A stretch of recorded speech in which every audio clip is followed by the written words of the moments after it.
Do you know that your sense of good and evil is not only the product of your education? Your moral consciousness stems also from very deep inner moral instincts that are all represented in the second line of the major arcana.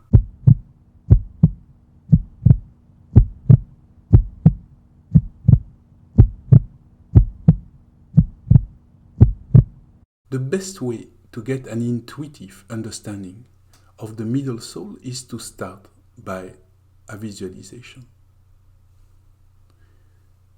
Before you start that visualization, you will need the major arcana in front of you, and more precisely, pick all the arcana from the number 8, the Justice, till the number 14, Temperance, and place them in a line in front of you. You may pause the video to install them in front of you. Then you can close your eyes and take some deep breath.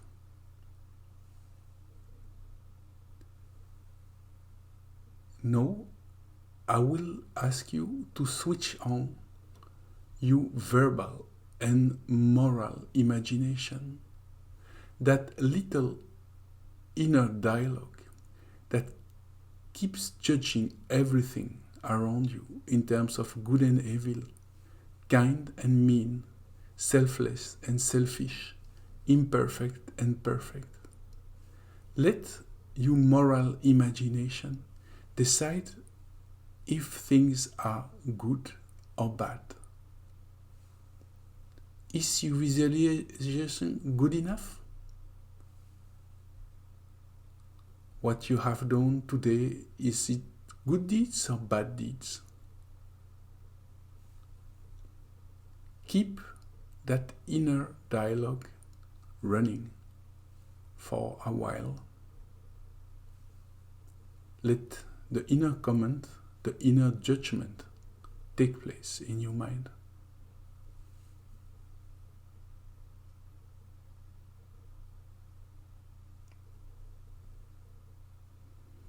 Then, when you are morally awakened, you can open your eyes and browse the line of the arcana from 8 to 14. Which of them represents the best, the type of moral judgment you just have created? You don't need to understand the theoretical meaning of the arcana. Just let your imagination pick and get inspired by one or repelled, which is the strongest of the series. This very arcana may be the core of your moral imagination. What is the moral soul or middle soul? Many religion and philosophical systems insist on the necessity to practice virtue. And developmental psychology teaches that from the age 7 to 14, the child is in a very important moment of his moral learning, because that is the moment where he will start to realize that what is good for the society is not always what is good for him, and he may decide to take moral action not because it benefits him, because it benefits the entire society. And when that learning doesn't take place, we call it psychopathy, because there is no space for a real solid moral reasoning. But it is very important to understand that beside the fact that the society is teaching us moral rules, we also tend to feel an inner call for certain moral rules and not so much towards others. We have moral instincts, and the arcana of the middle soul show us 7 fundamental moral instincts. And those instincts will not only condition our sense of good and evil, but sometimes, if they take possession of us, they can turn us into neurotics, people who are completely subdued by their moral imagination and they suffocate of trying to be too good. Meet the justice. Look at this impavied lady holding a scale and a sword and sitting in a throne. It is a classical representation of the goddess Themis, Greek goddess of justice.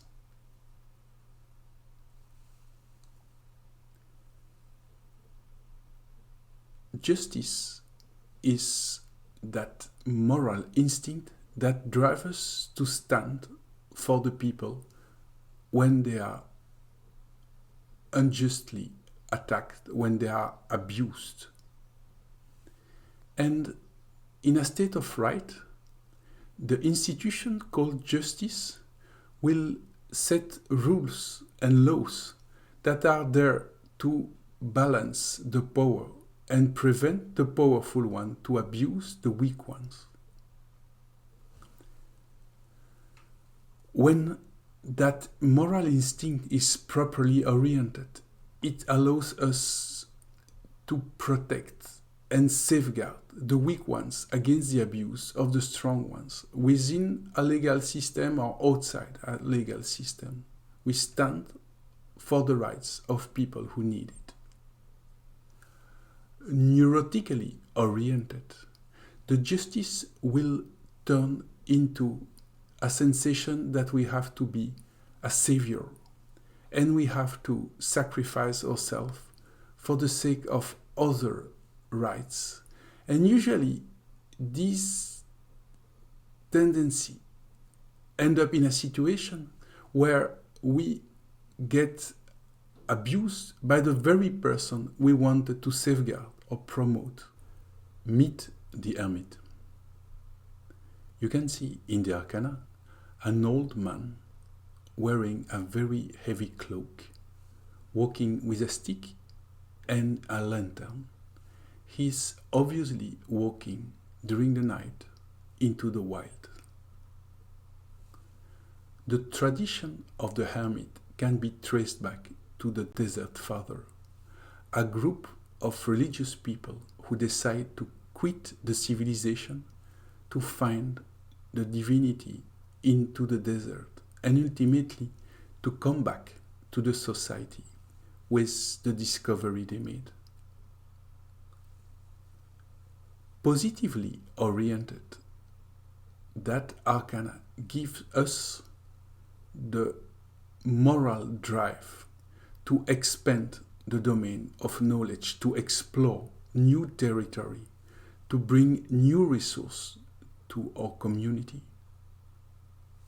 But when it is neurotically oriented, the hermit turns into escapism, into that incapacity to settle down somewhere, into a relationship, into a job, into a country, and to keep wandering and also practicing self-sacrifice and self-starvation just for an imaginary sake of morality. Meet the Wheel of Fortune. You can see in front of you what was the ancestor of the casino roulette. You have a wooden wheel on a stand with 3 animals. On the top, a proud one. On the side, one who is keen to take his place. And the other side, one who looks disappointed to go down. It was the classical representation of the capriciousness of luck and fate. Everything in life has a cycle of birth, growth, decay, and death. The person who understands those cycles of life can know exactly where to invest his energy and where to withdraw it. So when it is positively oriented, the will bestows the moral instinct of entrepreneurship, which is to get a vision of how to invest on the behalf of our community. When it gets neurotically oriented, the wheel of fortune tends to make us workaholic, to make us invest into a project just for the sake of investing in a project, and it turns in a situation where our professional activity invades our entire life. We keep spinning the handle crazily. Meet the strength. You can see a young and powerful lady, richly dressed, that is holding the jaws of a lion, apparently effortlessly. The strength is the classical representation of the moral virtue of fortitude. One thing is to know what is right and wrong, but another thing is to implement it into action. Fortitude is just that moral capacity to put our moral decision into action. So when it is positively oriented, the strength will give us that capacity to act according to our moral views. And nowadays we will call it self-control. When it is neurotically oriented, the grip we hold on our instinctual life gets so tight that self-control turns into a masochistic intent to suffocate any spontaneity we have and to undermine our basic life instincts. Meet the hangman. You can see a young man which is tied upside down by one foot with his hand tied behind his back. Traditionally, it was the punishment for the traitors. But above all, that scene was used to represent someone in what we call a defamatory painting. A painting that was produced to show people in a humiliating posture.